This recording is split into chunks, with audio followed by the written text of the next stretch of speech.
We hear Srila Bhaktisiddhanta Saraswati Thakur, he was in Mayapur,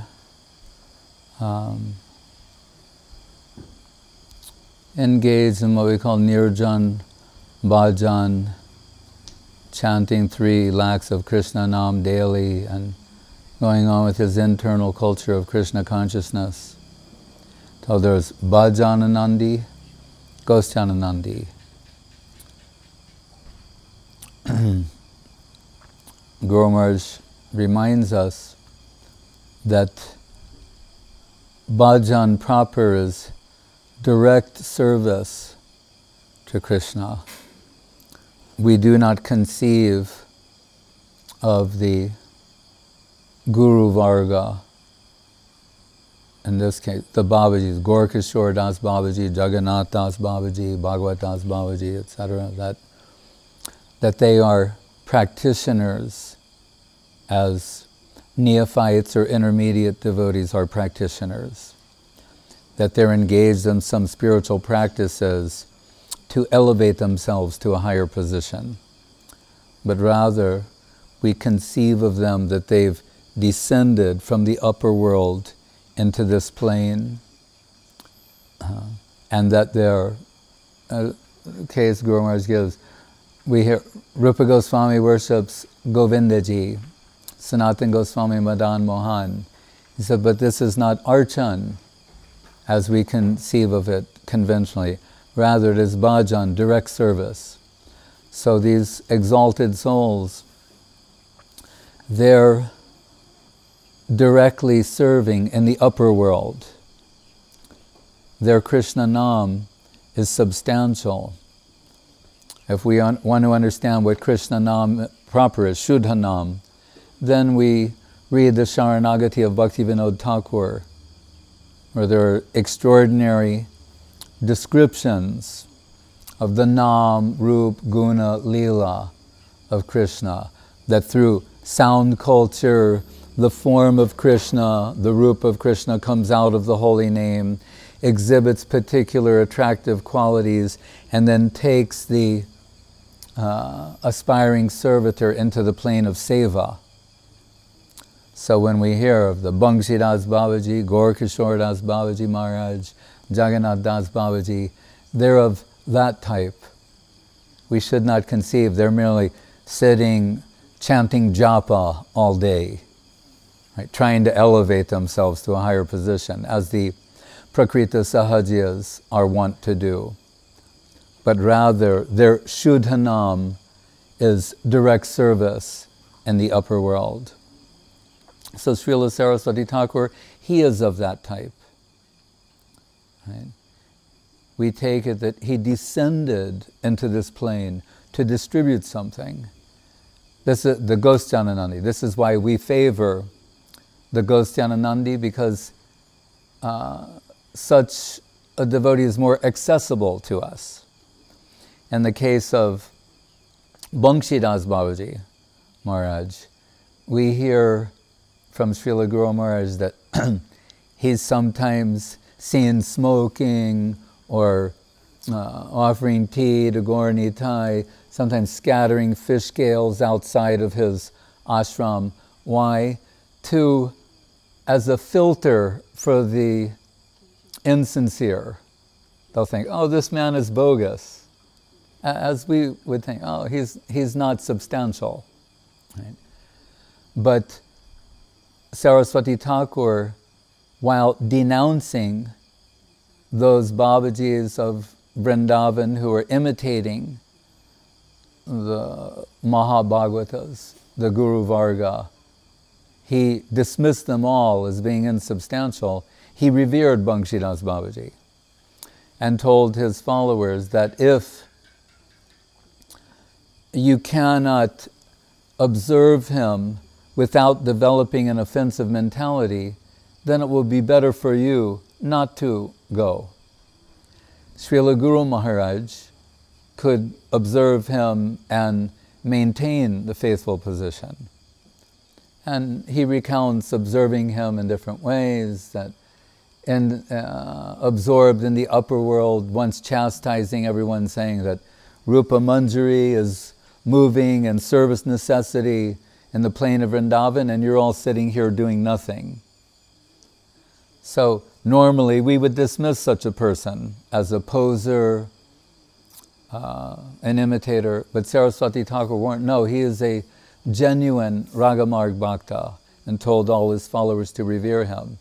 Say, while dismissing the Sahajiya Babaji practitioners of Vrindavan, who are taking 3 lakhs of Krishna Nam, reading the works of the Goswamis, exhibiting ecstatic symptoms. When Srila Saraswati Thakur completed the Brajamandal Parikrama of Vrindavan, right? And he toured the whole of Vrindavan. He smashed his palm to his forehead and said, "Oh, I am so unfortunate.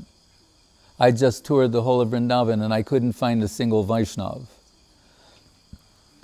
So the devotees were shocked and astounded to hear that. They thought, as people will say in general, no, everyone in Vrindavan is a devotee of Krishna. Now our Guru Maharaj is saying he couldn't find a devotee of Krishna. In the place where everyone's a devotee of Krishna, he says, I couldn't find one. What does that mean? Guru Maharaj himself was startled, surprised to hear him express such a thing. Some of the disciples, they thought, well, what about the person in Vrindavan who is revered amongst everyone as being on the highest level? So they submitted his name. His response, according to Guru Maharaj, he's an infant class Vaishnava of the lowest order, whom everyone thinks is of the highest order. He's telling, he's of the lowest order. Again, this was perplexing. Right? And so Guru Maharaj, he observed that person and saw that he's always taking Krishna Nam, hearing the works of the Goswamis, exhibiting ecstatic symptoms,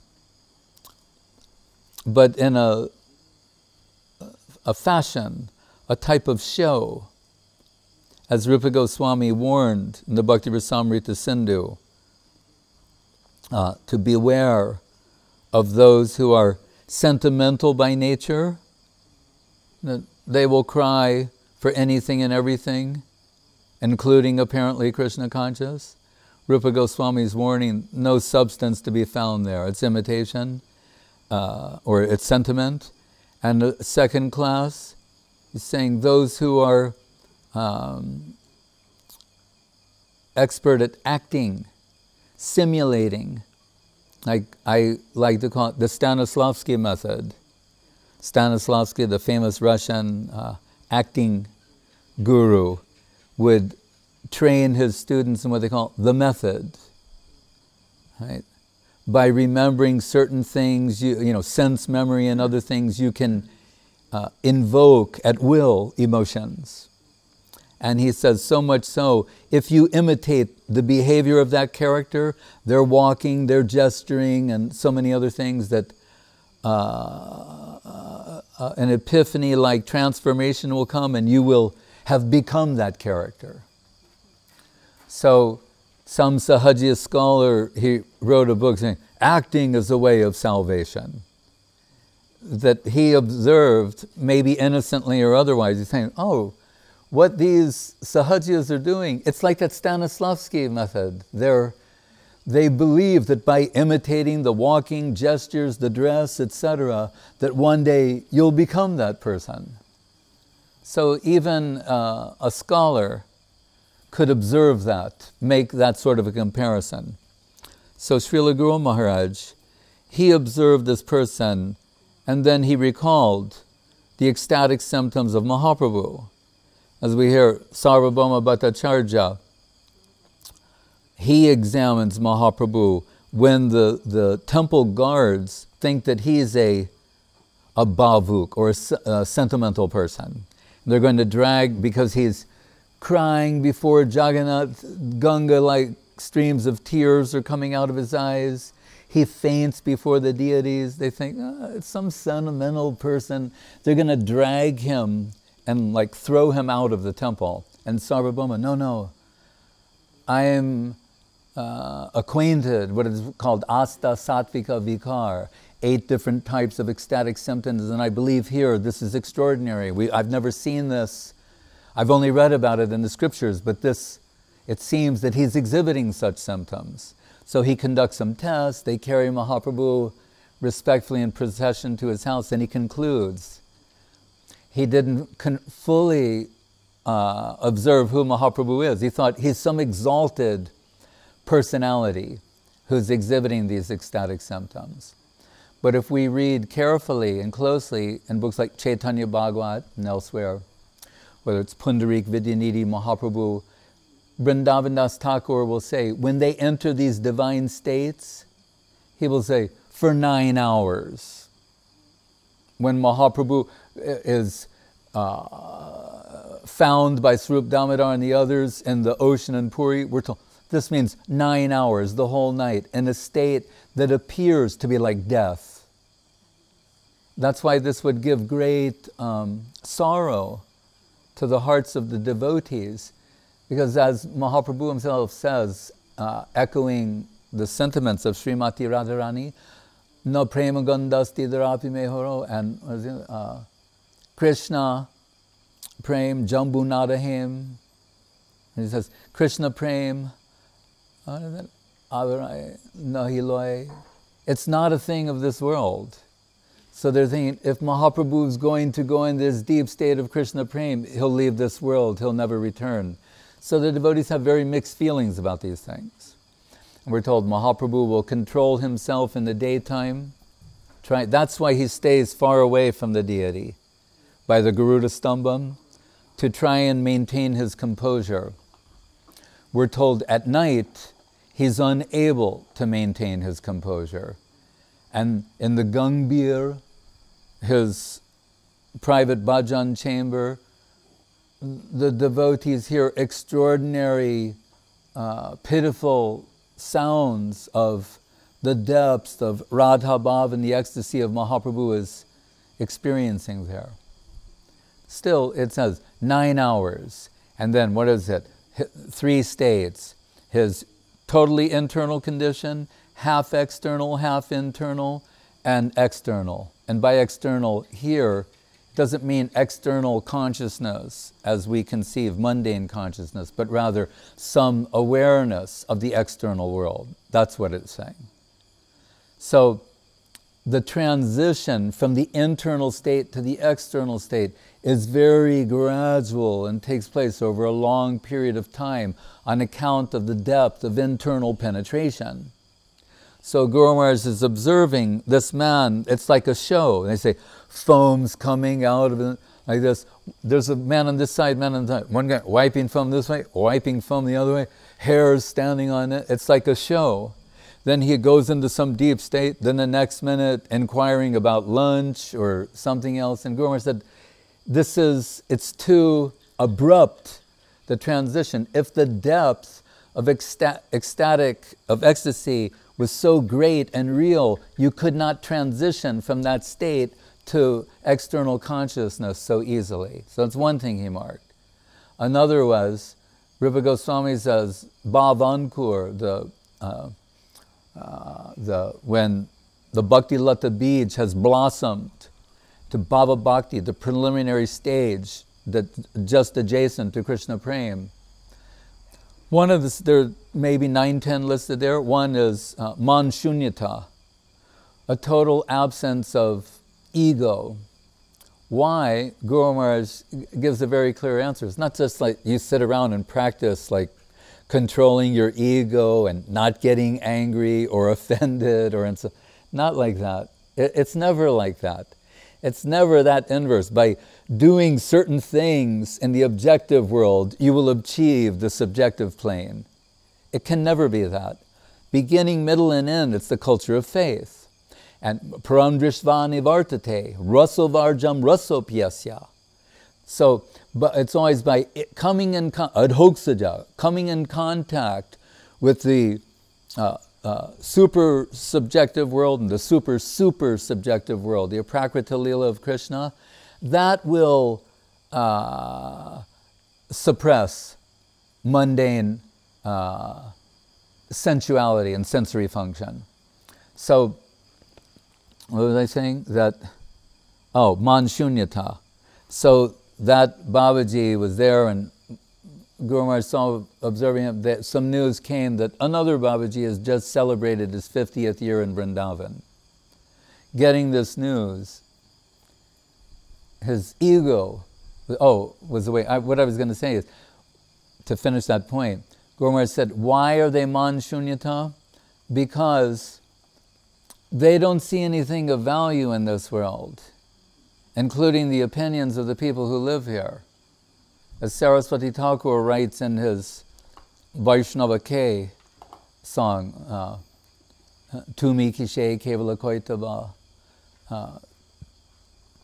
where he says, Vaishnavi Pratishta Tate Koro Nishta.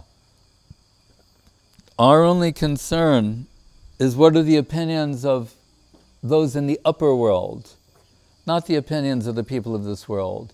So Guru Maharaj says the reason they are man shunyata is they see no value in anything here. Their only value is in the upper world. So if someone from this plane insults them or offends them in some way, it's meaningless to them, as we see in the case of Rupa Goswami and others.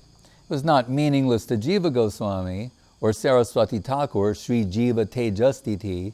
He can't tolerate that the Guru Varga will be offended. But Rupa Goswami, he's tolerating so many others. As far as themselves are concerned, it's of no value. So when this Babaji heard the other one, he spent his 50th year here, it would be a cause for congratulations or some sort of appreciation. Guru Maharaj said, rather, he thought that, well, but he was a householder. He tried to, when you say in modern slang, throw shade on the other Babaji. He was a householder. And, I've been a brahmachari my whole life. So. One-upsmanship.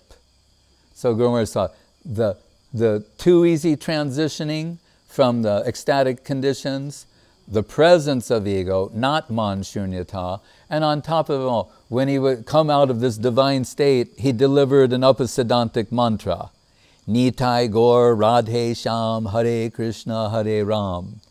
The import being that Nitai Gaur Radhe, that Nitai is Radhe, utter upasiddhantic nonsense. So Guru Maharaj is saying, if this is what he came out with from that plane, what plane was he in? Where did he dive deep into if this is what he came back with? So anyway, you see how Guru Maharaj analyzes things and observes things. And he said, each time I would observe him, in my mind's eye, I would look to my Guru Maharaj and remember what he said. Observe him, look to my Guru Maharaj, my mind's eye, what did he say? And he said, I came to this conclusion. Bhaktivinoda Thakur, Srila Saraswati Thakur, they are not practitioners trying to go higher, to ascend, even if sincerely and in a pure way. He said that's not their position. Rather, they descended from that plane into this world to distribute something.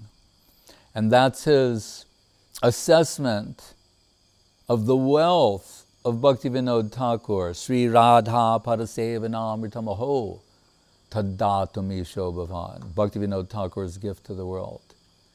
Still, just think of it, Bhaktivinoda Thakur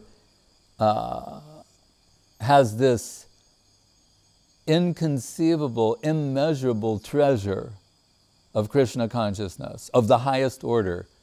He's brought down to the world, but needs an agent for distribution. Right? So Guru Maharaj is given in his Pranam, Guru Dam Grantadam Gaura Namadam. Buna Bhakti Dam Buddhidam Bande Bhakti Vinodadam Sada. So in addition to everything else he gave, Gurudam, he also gave Guru, the distributing agent. As we were telling the other day, the Sacharjam Mam, my potency, through the function by which I distribute myself. So he gave Saraswati Thakur to do that. But we know what we hear of Saraswati Thakur, he's a reclusive Vaishnava by nature.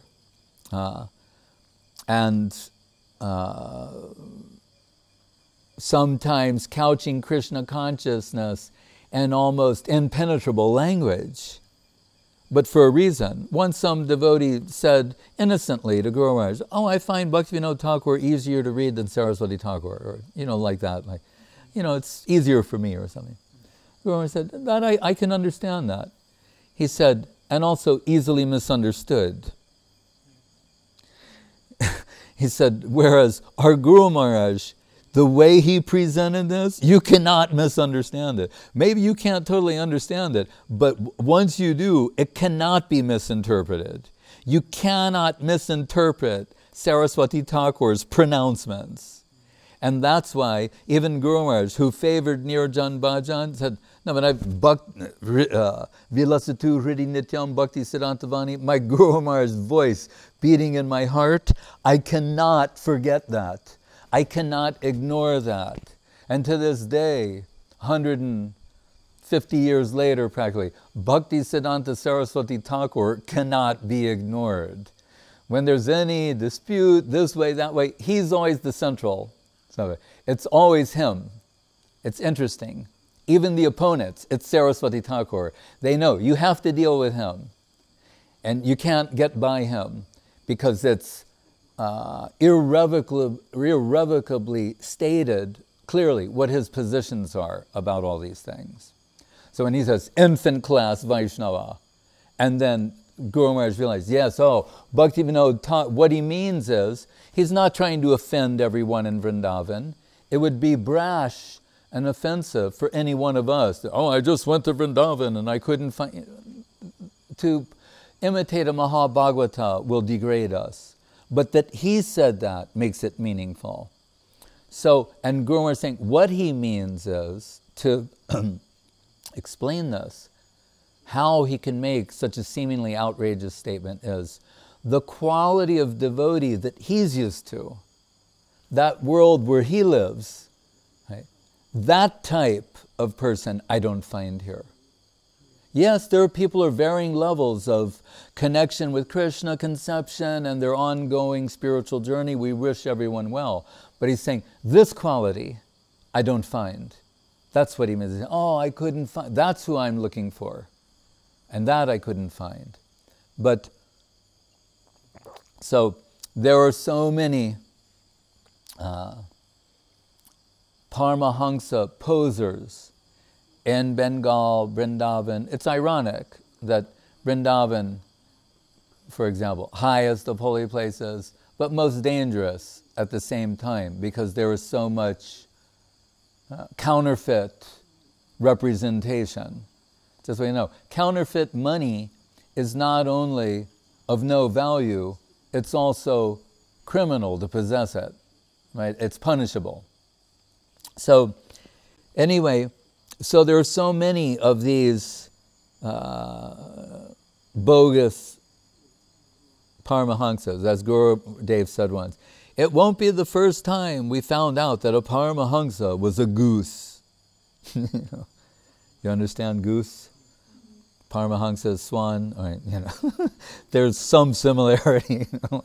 Sometimes in the absence of a swan, they go, but it's like Guru Dev would call the geese and Govindakun Rajahansas, but he'd always say this with a little bit of like a grin, because if you've ever seen a real swan, like we've seen them in Italy and Switzerland places, saw with Krishna Kantuman, they're massive and they're beautiful. It's so clear what a real swan is when you see one. But in the absence of a swan, you see a goose with white, not if you see an actual swan. So that's what we're saying. So in Bengal, there were so many And even one scholarly lady at American University, she did a study on all of them, and she'll present things like, well, this one some people say is totally bogus, some people believe in him, and then describe or something. But in her book, and she's trying to be objective as possible, she says, but there was this one saint, interestingly, who no one denies his Paramahansa stage. There are no counter narrations to who he is. And his name is Gaur Kishore Das Babaji Maharaj. She stumbled upon this truth. Everyone else, she's saying, well, there's some people who say yes, some people who say yes. She goes, well, there's this one saint, very interesting, that no one denies that he's a Paramahansa. His name is Gaur Kishore Das Babaji Maharaj, and tells some Babaji Maharaj Leela.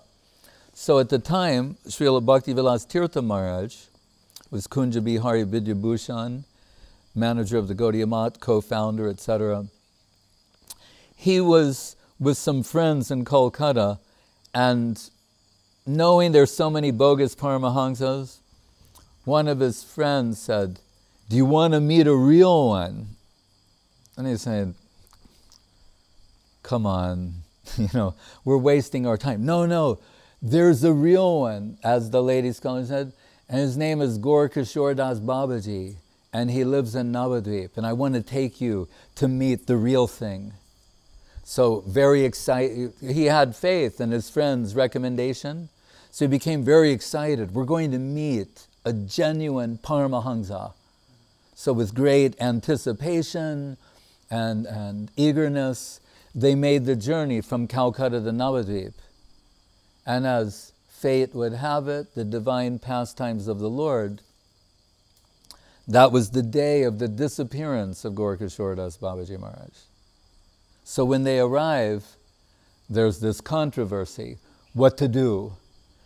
Some people thought this, that. Some people, they wanted to, it's hard to think of these things, but they wanted to take charge of that body, thinking if we have the samadhi, we have income. I mean, unfortunately, these things are there. So there's some dispute about what to do with the divine form of Paramahansa, Thakur, Om Vishnupad, Srila Gaur Kishore Das Babaji Maharaj. But word is gone to Saraswati that he has, they're saying, well, is there some disciple who can represent him? Say, well, there's one disciple he has in Mayapur. So we hear, and there are various stories how they connect, but that Tirtha Maharaj, he and his friend, they're sent to go find that disciple. He's already heard the news somehow. As the boats are crossing in the Jalangi, they meet. But Saraswati Thakur says later, I saw him as Babaji Maharaj, a Vaibhav, an extension of his own guru, coming. Because Saraswati Thakur is hesitating to come out of his internal condition, and because that Mahabhagavata, to deal with us, will have to descend to the Madhyam level. That's why Srila Guru Maharaj says the position of Guru is enacted from the Madhyam Adhikari position, the intermediate position. The Mahabhagavata is, for the most part, inaccessible. How to interact with them, and everything's perfectly adjusted for them. So there's no necessity to preach. They see that everything is perfect arrangement of Krishna. Everyone and everything is directly, indirectly going to Krishna. What needs adjustment? So that person, there's no necessity to preach. You understand? And they can see the swarup of people. They see so many things. So we need the Mahabhagavata to descend to the intermediate position where they will distinguish, hey, that is not good for you. Don't keep going in that direction. You should be moving in this direction. They may sometimes chastise, they will instruct, they will do so many things. So Saraswati Thakur is hesitating to come to that position.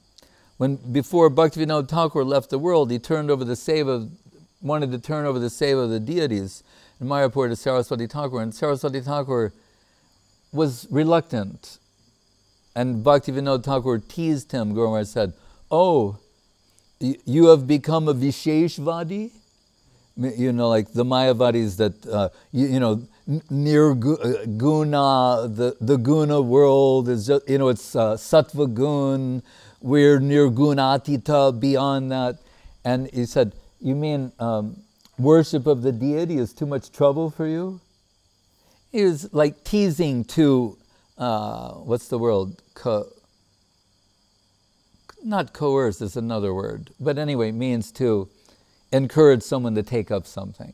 So Saraswati Thakur, understanding the heart and desires and wishes of Bhaktivinoda Thakur, took up that seva modestly, humbly.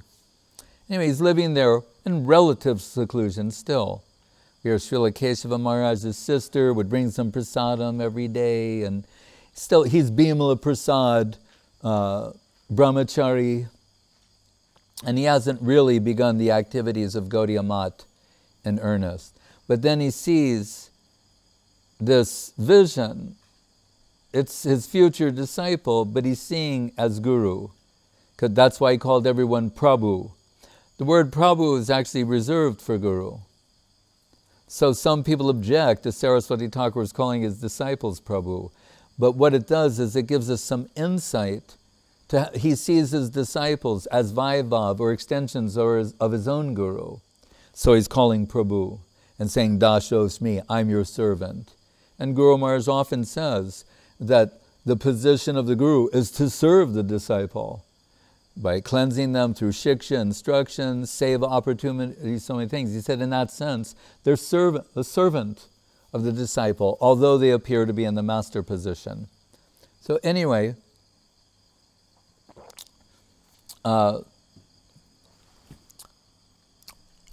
he connects with Bhaktivilas Tirtha Maharaj and sees in him that here has come a qualified person to get me an audience.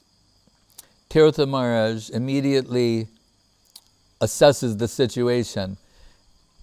It's similar to what Srila Prabhupada Swami Maharaj said once in Mayapur. We're there, and it was all rice fields, the land that was bought. And Prabhupada said, I would be happy living in a hut here in Mayapur, but no one would come and see me.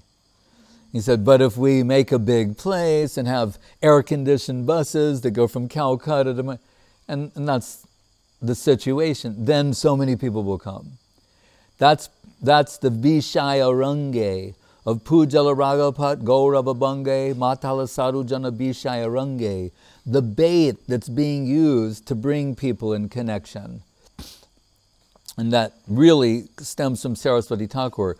So in Tirtha Maharaj, he got a qualified person who assessed immediately, we need to go to Calcutta. For your mission to be a success, I need to take you to Calcutta. And I need to create a forum where the upper echelons of society can come and hear you. And that's what Saraswati Thakur wanted. He wanted an audience. Sometimes devotees questioned Tirtha Maharaj's way, Kunja Babu at the time, his ways of doing things, and wanted to lodge complaints against him, the Saraswati Thakur. They even enlisted Guru Maharaj to do that once, because they realized Saraswati Thakur is not going to take us seriously, but if we get Sridhar Maharaj to present it, then he'll listen. And when Guru Maharaj did, Saraswati Thakur was like, he said, I could expect this from them, but not from you. And Guru Maharaj was like, oh, what have I done? And Saraswati Thakur said many things. He said, if there's some financial loss, I'm prepared to throw water in the Ganga if it's necessary for the service of Krishna. That was one statement. Also, a little enraged and furious, he said, all of you can go. I only need him. Which means he was not looking for bead counters or bell ringers, this kind of thing. He wanted preachers. He wanted an audience for himself, and he wanted an army of preachers. Not people just worried about their own spiritual practices. That, as Guru Maharaj said, one man feeds himself, another man feeds 100 people and himself. The preacher is that person. By feeding others, he's becoming nourished, they're becoming. It's like Jesus and the loaves of fishes. I mean, that's what preaching is. You know, you give out what you've got, and 5,000 people benefit from it, and then you find you're full, right? And new things are coming to you. Saraswati Thakur wanted to make one man after another like that, right? Because when we love so much Krishnadas Babaji Maharaj, and his beloved of Guru Maharaj, Gurudev, and our mat and everything, but not to be imitated, but at one, Babaji Maharaj, we know, is like mad after Krishna Nam, right? His mouth, I've seen personally, you know, his mouth was in perpetual motion, just always, you know, like Hare Krishna, Hare, like always, not just when taking on the Japamala, but once, sometimes he would become overwhelmed and want to go in seclusion and only take Krishna Nam. So once he was doing that, and Guru Maharaj was the Mat commander, Mat in charge of the Delhi Mat. And Guru Maharaj was thinking, well, he's a good friend of mine. I could really use his help in the service here of the Delhi Mat. But he's taking a lac of Krishna Nam every day in the jungle of Bali Ati. Right? So Guru Maharaj is thinking, would I be interrupted? Is that, maybe Guru Maharaj considers that higher seva, and if I'd be taking him away from that by inviting him to help me serve in the Delhi Mat. So he wrote Saraswati Thakur a letter, and Saraswati Thakur wrote back saying, if you invite him to assist you in the service of the Delhi Mat, you'll be his real friend. He said, because I don't recognize that chanting 64 rounds in seclusion is Krishnanushalana Sangha, meaning it's favorable to the culture of Krishna consciousness, right? And people say, yeah, but you know, in Chaitanya Bhagavat, Mahaprabhu says, I won't accept an offering from the hand of someone who's not a lakpati.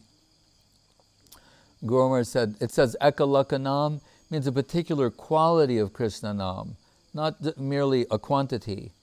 It's quality, and when quality is there, automatically the quantity will increase. So anyway, he told Guru Maharaj that if you will invite him there for seva, you'll be doing him a real, you'll be his real friend. So anyway, Srila Tirtha Maharaj, Saraswati Thakur, what did he refer to him as? Prabhupada Preshta, the one who's most dear to Prabhupada, the one whose service to Prabhupada, Saraswati Thakur, excelled, exceeded that of all others. He, in his final days, said he'll manage the mat for life.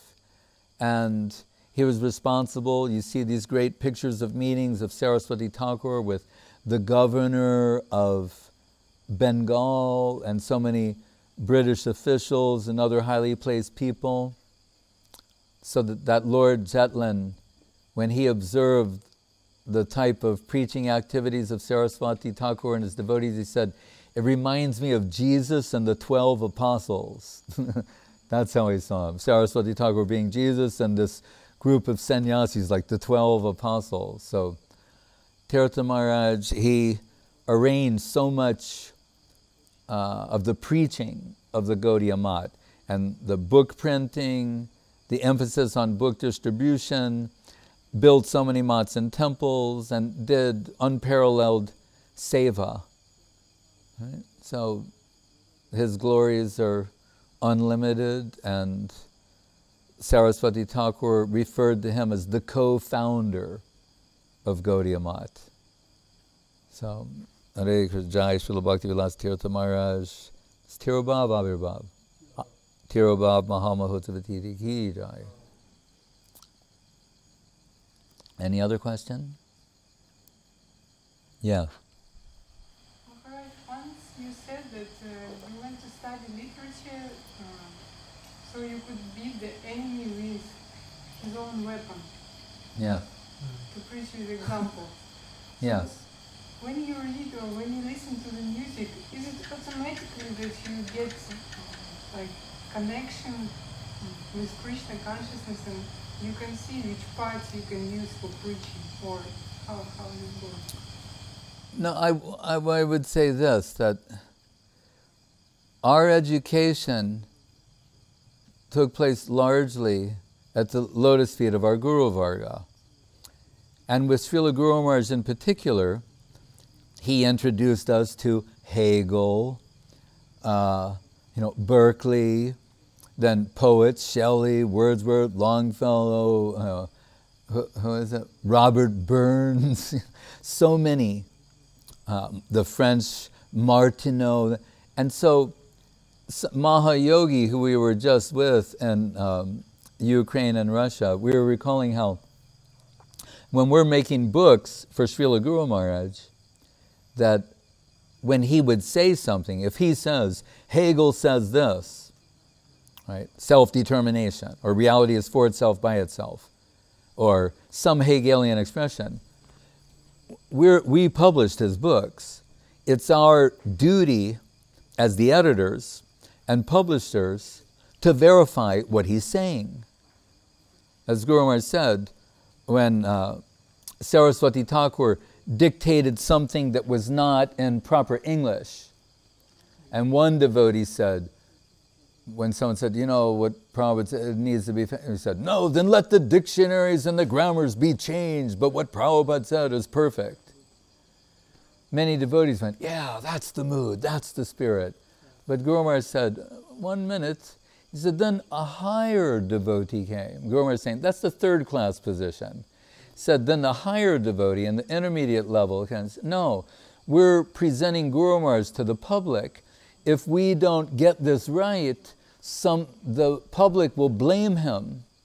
They will find fault with him, and that fault will not be with him, it will be with us. So it's our job, our seva, to, if something is a little off grammatically or language-wise, to fix that, if we have the skills to do that. Or if sometimes we misspeak, something can be misspoken. There are many things to consider. So, as we were preparing to begin the publishing of the Guardian of Devotion Press, Sripad Bhaktivedanta Mahayogi and myself, we realized we need to verify these things before we publish them and send it out to the public. So, and he's a very scholarly person too, and so I said, go to the, we're next to a big university, and I said, go to the library, get some books on Hegel, let's find the original source. So it's kind of humorous because he comes back with like this 1,000-page book, The Phenomenology of Mind, where it's sometimes called The Phenomenology of Spirit. It's translated different ways. And so I go back, I go, did you find it? And he's going like, oh Maharaj, like, like, you know, like. Electronic version, it's way easier. Yeah, but I'm. 1982, 81. Right, this is 1981. Right, so we've got a book, we're reading the phenomena, like looking for, you know, like, you know, you're right, now you could find it very quickly. But we did find it. That's the point. We, you know, but by perusing, just like going through and like, aha, reality is for itself and by itself, got it, you know, self-determination, synthesis, you know, thesis, antithesis, synthesis, these Hegelian expressions. So we verified them. But then, and also, if Guru Maharaj, he liked to quote Thomas Gray, the boast of heraldry, the pomp of power, all that beauty, all that wealth e'er gave, awaits alike the inevitable hour, the paths of glory lead but to the grave. That, and another one about jewels, unseen jewels in the bottom of the ocean, from Gray's Elegy, these two verses Guru Maharaj liked a lot. Oh, and colorage as well. So we saw Guru Maharaj, he's the person who, when he was educated in British schools, remember, he's practically like a Shrutadhar. He remembers all the professors' teachings. And what he found was appealing and where it could, if it had some spiritual quality to it, where it could be measured against in Vaishnava culture. That's what he could do. So he could see, oh, what Hegel's saying here is very good, it parallels certain things. So he was extracting those things for us. And we found we don't need to read 1,000 pages of Hegel to get this. Guru Maharaj is a very reliable student when he was studying and extractor, and he extracted these things. So that's mainly how we got exposed to these things. But then we would also, and English poets, but then we would see ourselves, something would become popular or be in the public mind, and we'd see, does this have some substance to it or not? So no one should think I'm advising that someone make an exhaustive study of mundane literature and try and extract spiritual things from there. It's not advisable. Most likely, the end result will just be bewilderment. But we found, as out of necessity, service necessity, that we look through certain writers. They themselves say that what they've given is the best of what is thought and expressed. So then we would say, okay, give us your best thoughts that have been expressed in the best way, and we'll see where they measure up against Gaudiya Vaishnavism. And I'll just give you one similar example in the line of Guru Maharaj's extraction method. There's a famous poem called Litany in a Time of Plague by Thomas Nash. And it says, what did they? Brightness falls from the air, queens have died both young and fair. Oh, beauty is but a flower, wrinkles will devour. Brightness falls from the air, queens have died both young and fair.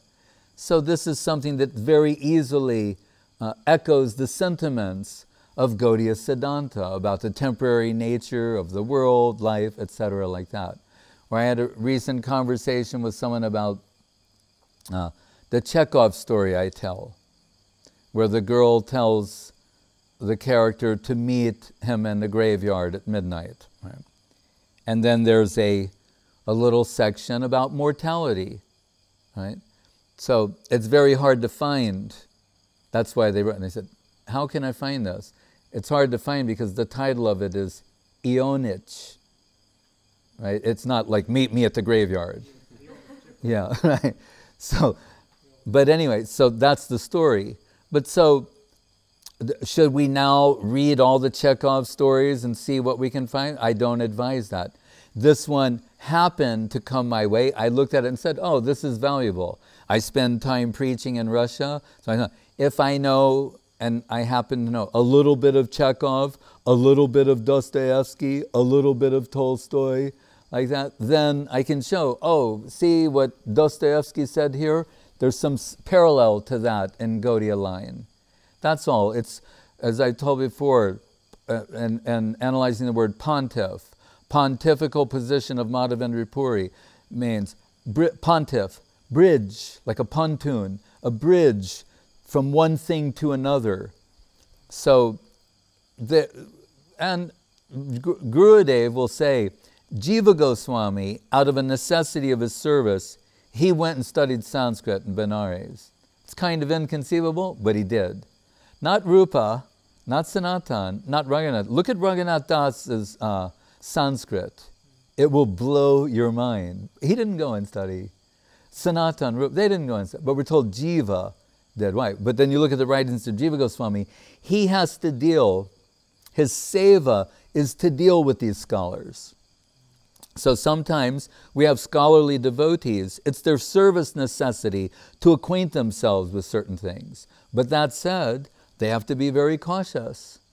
Because Guru Maharaj tells us, Bhaktivinoda Thakur warns, the Madhyam Adhikari position, meaning in this context, being analytical, weighing and measuring things. He says is a dangerous one. You can also go out of balance, off track, become polluted.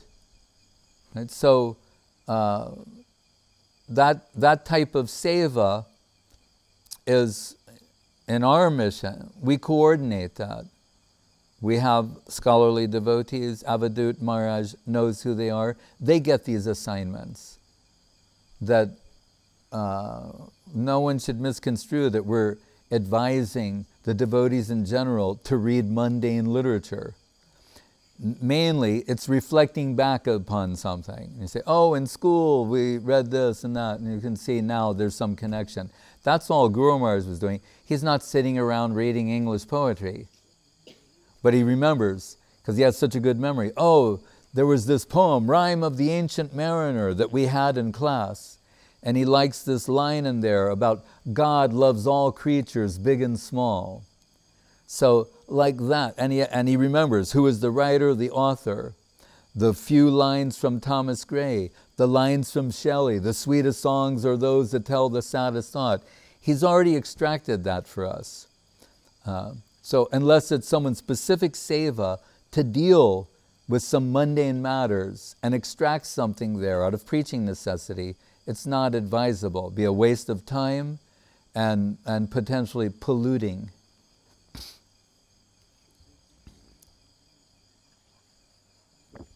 We've had enough mundane exposure. No shortage of it.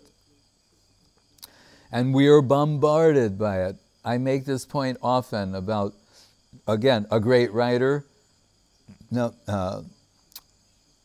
Arthur Miller was interviewed because there was a time when in the Victorian England, when poets and writers, they were like, let me say, kavitam jagadisha kamaye. That's a mysterious word. Nadanam, najanam, nasundarim, kavitam. We get the thing about followers, about women, about wealth. But kavit, the kavi is put there. And that's not often described. Guru Maharaj deals with it in the beginning of Prapanna Jivanamritam, saying, I crave the, what does he say? I'm paraphrasing. I crave the prestige of a poet. Please save me from my practically incurable disease of insincerity. Why Guru Maharaj says that in the beginning is really telling. He's saying, what I'm giving here, let it not be that. I'm not making the Prapanna Jivanamrita so that I'll become famous. They'll say, oh, that's Srila Maharaj, he's done so nicely. No, he did it. Why did Guru Maharaj make that book? It was after the, the disintegration of the Gaudiya Math. And Guru Maharaj, in a very prayerful, internal mood, seeing what had happened to his guru's organization in the aftermath of his disappearance, he was plagued internally, and he thought, let me study all the great sayings and statements about Sharanagati. I know that Sharanagati is the key. Bhaktivinoda Thakur has indicated that. Let me study what is Sharanagati. He didn't say, oh, let me go into seclusion and meditate upon the erotic pastimes of Radha, Krishna, and the Braja Gopis. No. He does an exhaustive study of the scriptures about Sharanagati. What does it mean to surrender, to offer in all its six, to give yourself, to take shelter, to expect the Lord's protection, etc. That's what he did. And he's saying in the beginning of his book, let this not be the play or exercise of ego, that, oh, I'm writing a book and then I'll be known to be an author and I'll have so much prestige, right? Very beautifully there. But so he said, craving the position of a poet. And we could misunderstand the thing. Poet? Like, who wants to be a poet? But what it means is, and I told you can understand this from the analysis of Victorian England, the poet laureate, and the poet was kind of the person you went to, the poets. They're the arbiters of reality. They're considered the people who know what reality is, what life should be, what is substantial, and they were artists glorified to the extreme. the kings, the queens, everyone deferred to them. They were the people who interpreted what should be meaningful in our lives. So that's the prestige of the poet, means that person whose opinion is going to be most revered, right? About reality, what is real and substantial. So anyway, why did I mention this? That, what was the point being made? Well, I forget exactly now, but it was about, yeah. About studying, no, it was about studying mundane literature. So I'm saying, Srila Guru Maharaj, he knows that people in the Western world, they're under the influence of these thinkers. So if there's something they expressed in their poetry that has some parallel, however simple it might be, or in Guru Maharaj's level of interpretation, high, like that simple line, our sweetest songs are those that tell the saddest thought. That allows Guru Maharaj to give a whole detailed explanation about separation, viraha bhav, things like that. So it's only for that reason that we sometimes employ these things. That all is to make it accessible to others.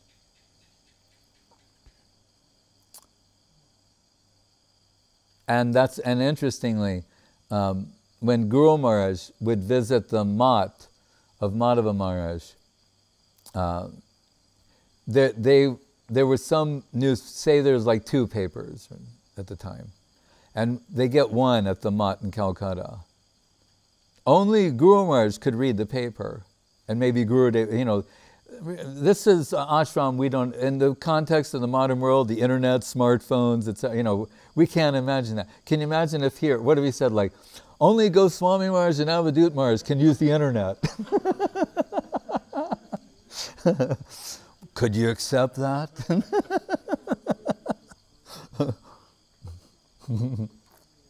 It's unthinkable in the modern world. But at the time, like, I mean, these were, a mat was a place for sannyasis and brahmacharis. So the paper comes in, they realize that it's like mundane news, information, something like that. Only the leaders get to read it, you know, like senior devotees. Right? So Guru Maharaj would be visiting Madhava Maharaj's mat, and then while he was there, they'd have to buy another paper. So one devotee complained, like, we're already getting a paper. They go, yeah, but that's not, Sridhar Maharaj, there's another paper he needs to read. So we have to, while he's here, we have to buy 2 every day. And that devotee was like, I don't understand.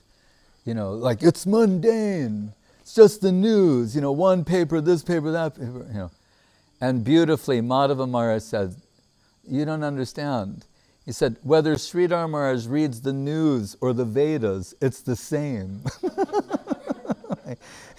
Like he, back to the Paramahansa, he can extract that from there. You give him a heap of this stuff, he can pull out of the news something valuable, that noteworthy, bridge building, you know, that will make Vaishnavism more accessible to people like us. But as I say, that should be done very cautiously and rarely. You know, in all of my survey of these things, 3, 4, 5 things I could say I've extracted in the line of Guru Maharaj over a 30-year period that I use. I heard something from science or from literature or from this, and I applied it in a way that I feel internally has Guru Maharaj's approval. Like superconductors of negativity. I'm not going to get into it. That, I know Guru Maharaj would like that. He would appreciate it. Because it's based upon his, it's his interpretation method moving through me. And then I say, maybe 5 things like that in 30 years. And thought about over a long period of time, not whimsically reading this, that, and the other thing, and then introducing. that into the society of devotees.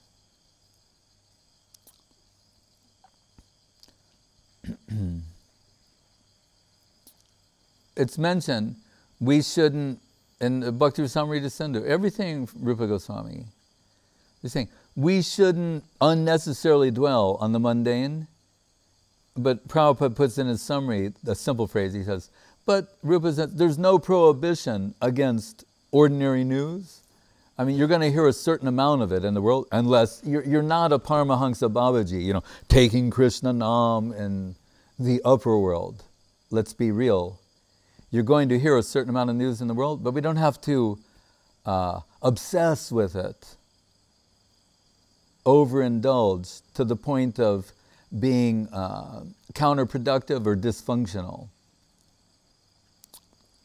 But I was making that point that mostly Guru Maharaj was recalling what he'd learned in school, heard in college. He just had an excellent memory and saw that these things have some value in bridging Gaudiya Siddhanta to people who are unfamiliar with it. That's why I say here, with a smile on my face, if I'm talking sometimes about Achintya Beda Bed, I might say, as they say in Thailand, same, but different. Right? So same, but different means something in Thailand. So I can say, how they're same, but different? Yeah, well, it's like that. So, still thinking of praise Guru Maharaj gave to others. Ban Maharaj, one of his specialties was, they said he could give a lecture on Gaudiya Siddhanta only in English without any Sanskrit. And that was very much appreciated by Saraswati Thakur and very useful for the Gaudiya Math to preach to British people. We mentioned Srila Madhava Maharaj. Gurudev said he knew a lot about Islam and could reference that in his bridging that for Muslims and Islam to Gaudiya Vaishnavism. Bhaktivedanta Institute was primarily PhDs, scientists, men who already were scientists. So they're already reading academic journals. They do this all the time anyway, by their nature, their inclination, and their qualification. Those are the men Prabhupada gave that assignment to.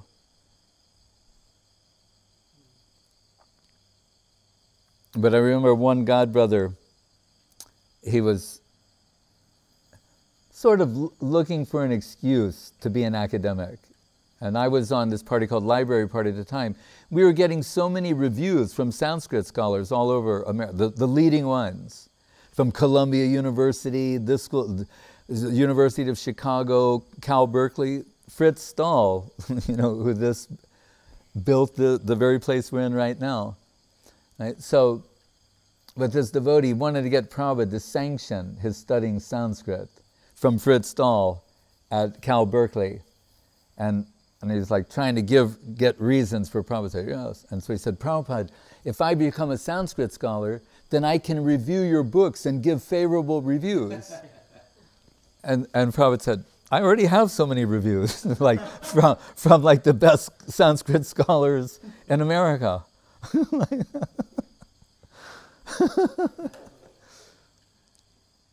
So,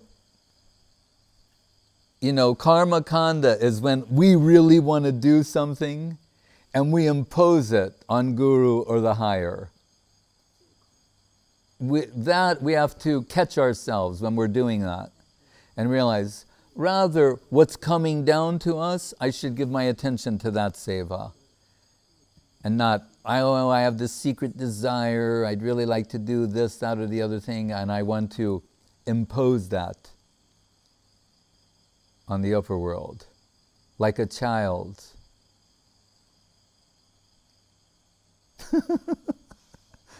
Like little children do. It's easier to see when a child is doing that. But we do that, and we're cautioned against it. And I heard this nice example where this devotee, and you can understand the quality of Gaudiya Math is so much higher in this sense, that one devotee they thought was very attached to serving in Jagannath Puri. Like they thought too attached. Too happy, too attached. Like, so they sent the news to him that actually, Prabhu, you're going to be transferred to Mayapur.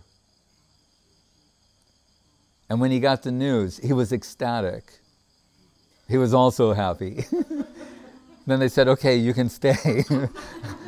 We were just testing you. Because a real servitor just wants to serve. So, Professor Sanyal swept the stairs of the Mat, even though he's the head examiner of a university. But after a while, they gave him some seva appropriate to his skill sets, which were, he became the writer, publisher, editor of the works of Saraswati Thakur in English.